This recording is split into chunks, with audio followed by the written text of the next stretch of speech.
Vamos falar sobre o processo de ortonormalização de Gram-Schmidt. Vamos relembrar algumas coisas da aula anterior.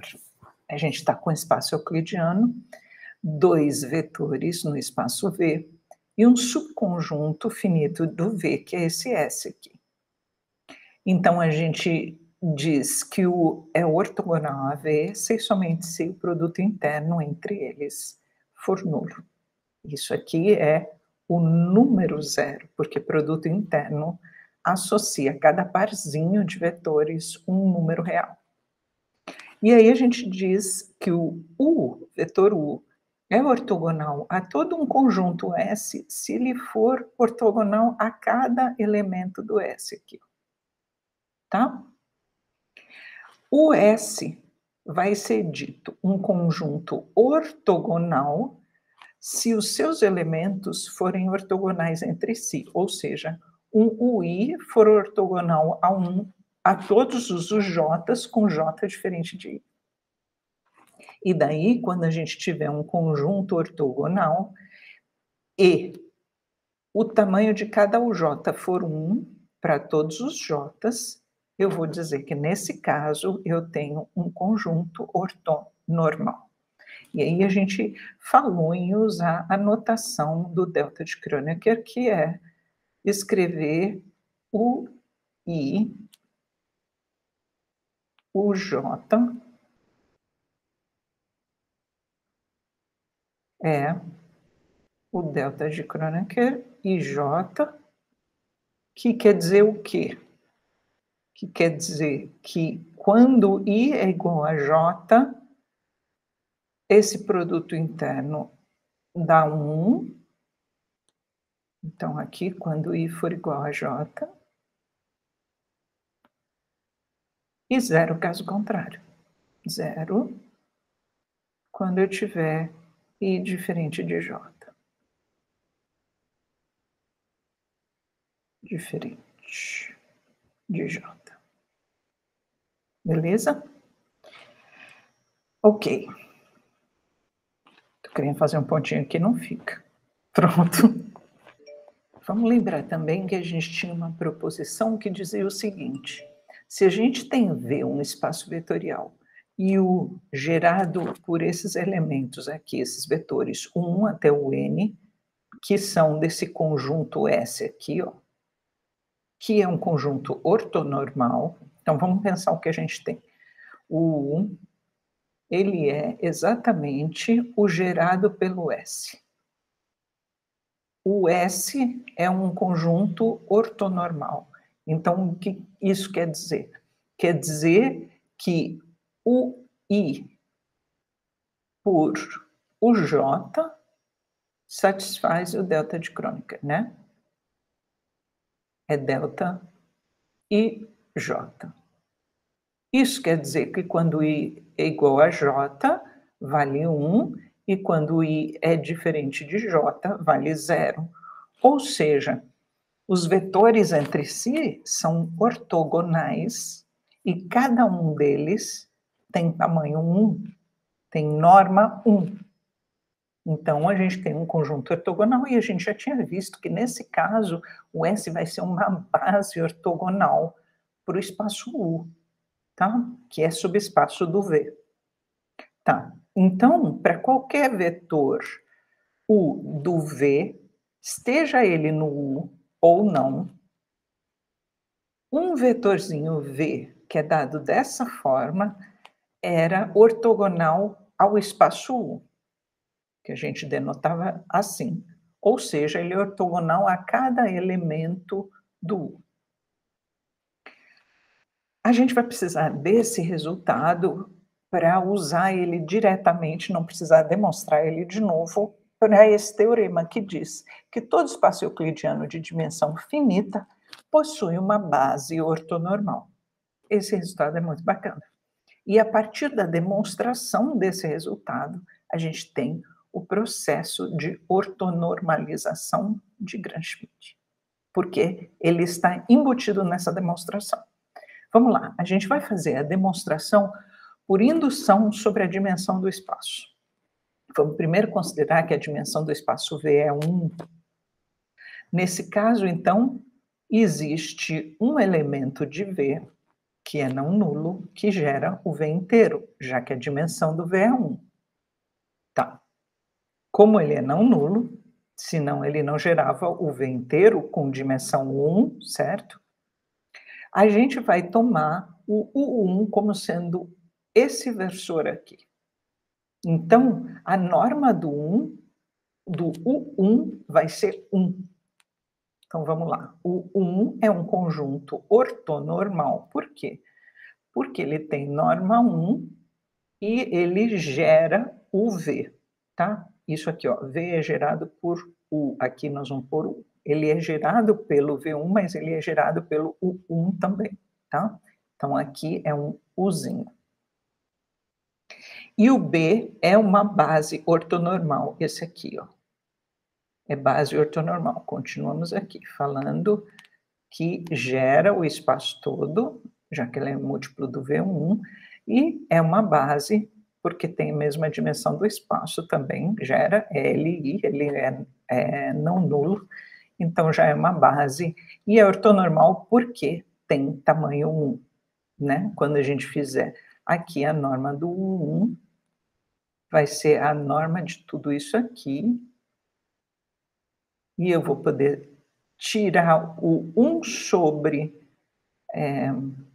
a norma do V1 para fora, como escalar, que sai para fora, V1, e vou ficar com o V1 lá, norma de V1.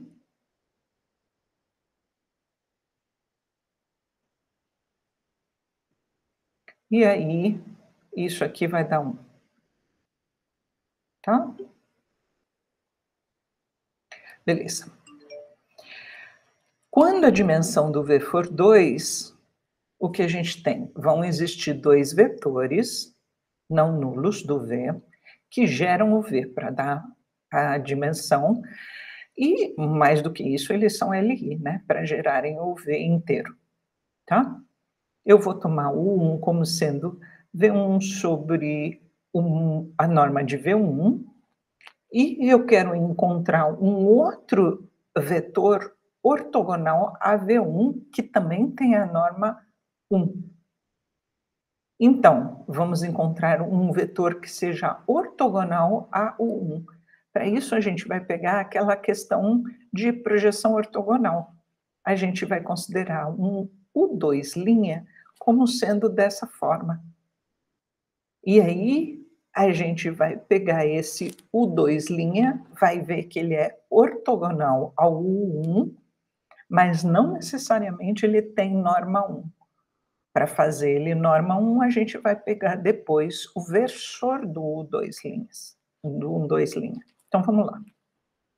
O U2' é diferente de 0, porque esses dois caras são LI. Por que eles são LI? Porque eles geram aqui um espaço que tem dimensão 2 e eles são em número de 2, certo? Se eles fossem LD, um seria múltiplo do outro, e eles não gerariam o espaço todo que tem dimensão 2, tá? A gente precisa, então, normalizar esse U2'. Como é que a gente vai fazer? Pegar o U2 como sendo o versor do U2'. Ok? Então, esse é o nosso U2. E esse U2' aqui, é claro que ele é ortogonal ao U1. Vamos fazer aqui em cima, ó. O U2', eu vou fazer o produto interno com o U1. Então, o que eu vou ter? No U2', eu tenho o V2, estou copiando esse pedacinho aqui, ó, menos o V2, U1. A gente não precisava estar fazendo isso, porque a gente mostrou o resultado a respeito disso, mas eu quero fazer de novo essa conta com vocês. Só para a dimensão 2, tá? Para a dimensão para frente, a gente vai usar a proposição. com o 1. Aqui é o 1. Eu quero fazer a conta com o 1. O 1. E fecho aqui o produto interno. Então, o que eu vou ter? Eu vou fazer V2 por U1. Então, vai ficar V2 por U1. Depois eu tenho aqui menos V2 U1. Isso aqui é um número, vezes esse vetor por esse vetor. Esse número, como ele é um escalar, ele sai para fora do produto interno. Então, eu vou ter menos V2, vai ficar apertado aqui, o 1 por o 1, o 1, o 1, o produto interno. E ainda tem uma virgulinha aqui no meio. Esse o 1 aqui, ele tem, olha, o 1 é norma 1 dele. Então, isso aqui é igual a 1. Com isso, a gente ficou com V2, o 1 menos V2, o 1, que dá 0, certo? Então, está dando 0. Então, esse U2' que a gente está construindo aqui, ele é ortogonal ao U1. E foi exatamente isso que a gente fez na aula passada, né? A gente construiu projeção ortogonal. Se é uma projeção ortogonal, ele é ortogonal, Vitor. Então, a gente está pegando aquilo que a gente fez na aula passada para trazer aquela fórmula de projeção ortogonal e colocar aqui. Só que não necessariamente esse cara que vem da projeção ortogonal tem tamanho 1. Para ficar com tamanho 1, é preciso fazer isso aqui, eu preciso pegar o versor. Então, aí eu pego ele por a norma dele. Então, agora a gente tem o seguinte, o 1 vai ser isso que a gente já tinha encontrado, ou seja, o versor do V1, e o U2 vai ser o versor do U2', que é isso. Esses dois formam juntos uma base ortonormal para o V, que tem dimensão 2 no nosso caso agora, tá? Um é ortogonal ao outro, né? Se o U2 é o ortogonal ao U1, o U2' é ortogonal ao 1, que a gente viu, o U2 sem a linha, que é um múltiplo do U2, também vai ser ortogonal ao 1, certo? Então, a gente está mostrando, eles são ortogonais entre si, cada um tem tamanho 1. Beleza. Agora vamos supor que o resultado valha para a dimensão n-1 e vamos querer provar que o resultado é verdadeiro também para a dimensão n. Então vamos lá. Vamos supor que a dimensão do V agora é um n que é maior ou igual a 2.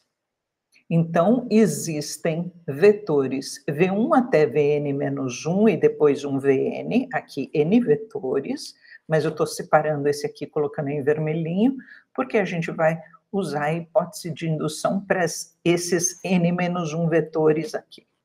Então, suponha que todos esses n vetores formam uma base de V que tem dimensão n. Então, o U que é gerado por esses aqui é um subespaço de V de dimensão n-1, para o qual eu estou assumindo, como hipótese indutiva, que vale o resultado. Então, pela hipótese de indução, eu consigo uma base ortonormal para o U. Então, esses caras satisfazem o quê? Satisfazem que, entre eles são ortogonais e cada um tem tamanho 1. Agora eu vou considerar esse vetor aqui. E da onde veio esse vetor? Veio da questão da aula passada, onde eu tenho aquela questão de projeção ortogonal. Eu vou caçar um vetor com essa cara e vou mostrar que esse UN', ele é ortogonal a todos esses outros, só que ele não necessariamente tem tamanho 1. Depois eu vou pegar um UN, que vai ser o versor do UN'. Então, vamos lá. O N', ele não é zero, porque o Vn não faz parte do U, olha, o Vn não está aqui, que é esse vermelhinho. Então, ele menos uma combinação linear de vetores do U que está em U, não pode ser zero, senão ele estaria no U, e ele não está. Então, o N' não é o vetor nulo, porque o N não está no U. E também pela proposição anterior, por isso que eu trouxe a proposição anterior, que diz que um vetor dessa forma vai ser ortogonal a todos esses aqui gerados por U1 até o N, que é exatamente o subespaço U, tá? Em vez de ficar provando tudo de novo. Tá bom. Então, quando eu pegar uma base que são o U até o N menos 1, que pela hipótese indutiva eu estou supondo como sendo ortonormais, quando eu juntar o N, que é o versor do UN', que é exatamente esse trambolho sobre a norma desse trambolho, vai dar de tamanho 1 e cada um, entre eles, vão ser ortogonais. Por isso, o C é uma base ortonormal do meu espaço V. E com isso, a gente termina essa demonstração e esse procedimento que a gente fez aqui é chamado processo de Gram-Schmidt, para a gente pegar uma base qualquer e ortonormalizar a base. Vamos considerar, então, um exercício, um exemplo aqui, que a gente vai ortonormalizar uma base. Vamos pegar a base canônica do P2, que são os polinômios de grau até 2, e a base canônica, portanto, vamos pegar assim, e vamos considerar o P2 munido do seguinte produto interno. Quando você pegar dois polinômios, o produto interno desses dois polinômios vai ser a integral de 0 a 1 do produto dos dois polinômios, tá? Então, a gente precisa ortonormalizar a base canônica B. Vamos, então, aplicar o processo de Gram-Schmidt. O que a gente vai fazer? Eu vou chamar esse vetor aqui de V1, o segundo de V2 e o terceiro de V3. Tá, aí eu vou calcular a norma do V1 ao quadrado, que é o produto interno de 1 por 1, né? Lembrando que V1 eu tomei como sendo o polinômio 1, que é a função identicamente 1. E eu vou integrar isso de 0 a 1, 1, né? Que vai ficar, então, x de 0 a 1, que é 1. Ok? Então, o U1, que é o versor do V1, que então é o V1 sobre a norma dele, vai dar 1 sobre 1, porque esse 1 aqui está entrando aqui, e o V1 já valia 1, porque a gente tomou o V1 como sendo o primeiro vetor da base canônica, que dá 1. Tá, vamos guardar isso aqui, tá? O V2 pelo V1 vai ser a integral do... Quem é o V2? É o x. E quem é o V2 pelo U1, né? Então, o V2 é x e o U1, olha aqui, o U1 é 1, então vai ser integral de x mesmo. Quando a gente calcular essa integral, vai dar x2 sobre 2, calculado de 0 a 1 vai dar meio. Portanto, o U2', aí a gente usa a nossa formulinha aqui. Eu tenho que fazer, então, essa conta. Quem é o V2? O V2 era o x. Opa. E o V2 pelo U1, eu acabei de fazer esse meio aqui, ó. Então, isso aqui é meio. 1 sobre 2. E o U1, ele veio daqui, ó. Então, vai ficar x menos meio. Esse aqui é o valor do U2', é o polinômio U2'. E agora eu vou pegar o versor do U2'. Eu vou Primeiro calcular a norma ao quadrado, que é o 2' por U2', que então é a integral disso aqui vezes isso aqui, que é o que eu estou fazendo isso, estou fazendo, portanto, ao quadrado aqui. Abro essa conta, vai dar essa integral calculada, eu integro, calculo de 0 a 1 e vai dar 1/12. Então, vocês abrem essa conta aqui, fazem bonitinho e verificam que de fato vai dar 1/12. Mas isso aqui é a norma ao quadrado, né? Então, a norma sem quadrado, eu vou tirar a raiz aqui, ó. Quando eu tirar a raiz aqui, tirar a raiz aqui. Portanto, a norma do U2' vai ser 1/2 raiz de 3. E daí, o U2, que é o versor aqui, é o U2', pela norma do U2', vai ser esse polinômio. Tá? Então, estou usando aqui o valor de U2', que eu achei aqui. Olha aqui, é isso aqui. Eu estou trazendo para cá. E esse valor aqui, que é a norma, eu estou pondo aqui no denominador. Fiz essa conta, está dando raiz de 3, que multiplica 2x menos 1. Tá bom? Ok. De modo análogo, a gente precisa calcular o U3' dessa forma, pela nossa fórmula, e o U3, que é o versor do U3'. Então, é o U3' sobre a norma do U3' para o U3 ficar de norma 1. Então, vamos calcular esses pedacinhos em vermelho aqui, olha. O produto interno do V3 pelo U1, lembrando que o V3 é o x² e o U1 a gente achou como sendo 1, vai ficar a integral de x², que fica x3/3, de 0 a 1, que vai dar 1/3. A gente tem que calcular também esse produto interno aqui, o V3 pelo U2.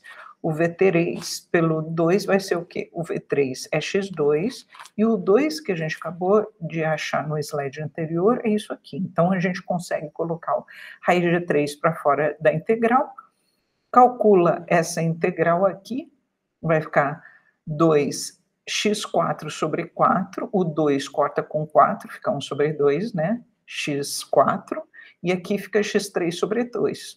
Quando calcula de 0 a 1, vai dar raiz de 3/6. Bom, daí o que a gente tem? O V3 é o x2, só lembrando, o 2 é isso aqui do slide anterior, e o 1 é 1, então a gente substitui nessa fórmula, colocando o V3 por U1 aqui, e colocando o V3 por U2, que é isso aqui, aqui. E a gente obtém isso, ou melhor, ajeitando, x2 menos x mais 1/6. Agora a gente precisa calcular isso aqui. Vamos para o próximo slide. Então, a gente vai calcular a norma desse vetor, que é a norma do U3'. Vamos lá. A norma ao quadrado do U3' vai dar o 3 por U3, que é a integral do U3' ao quadrado, que depois de um certo tempo de cálculo vai dar 1/180. Vocês podem fazer essa conta e ver como vai dar 1/180. Portanto, quando a gente tirar a raiz aqui, e a gente tirar a raiz aqui, a gente vai colocar o valor aqui, que é a raiz quadrada de 180, que a gente consegue fatorar e colocar como sendo 6 raiz de 5, tá? Beleza, finalmente, então, como é que fica a nossa base canônica ortonormalizada? Fica com o primeiro vetor, o 1, que a gente achou, o 2, e agora o nosso U3, que é esse cara aqui, ó, onde eu estou colocando o 6 vezes o x2, então tá 6x2, 6 vezes x, e então 6 vezes x aqui. E o 6 vezes 1/6, que fica 1. Aliás, aqui é mais, tá? Com um mais aqui. E a gente termina esse exemplo de ortonormalização. Espero que vocês tenham gostado da aula. Até mais, pessoal. Tchau.